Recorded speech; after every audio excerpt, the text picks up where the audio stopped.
台积电宣布要扩大2奈米的产能，所以会伫高雄起第3间厂房。今仔日佮风声，台积电有可能会伫嘉义的科学园区来设厂。即马南科管理局是无讲明，也毋过台积电是回应讲会以台湾做主要的基地，无排除任何可能。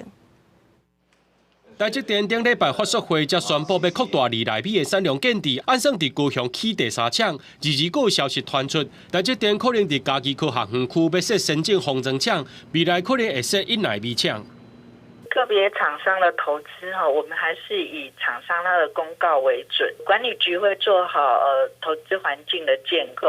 南科管理局是无证实台积电敢有来计价园区用地，不过表示会协助每一个厂商投资建构。台积电是回应讲无排除任何可能性，就算还未定案，民众已经是真期待，增加就业机会。就业机会也会变得很多，那我相信年轻人也会更愿意回来嘉义。那真的选中嘉义的话。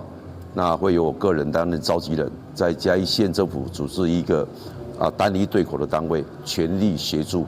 台积电这几年开始伫高雄等地区扩大投资，专家认为讲，这台积电要去嘉义讲了，上过早。不过也提醒讲，若阵先进制程甲技术要定进台湾，目前上要紧的就是布局能源政策。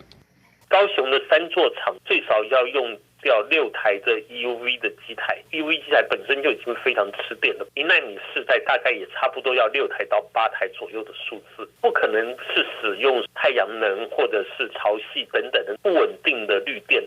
专家表示，台积电定进台湾虽然能救援国际能见度，甲技术人才留伫国内，不过美国、德国等国家积极邀请台积电去设厂，恐惊也是一种去台湾化。万不以两化局势有变化，台积电的产能技术也是会当留伫家己国家。记者综合报道。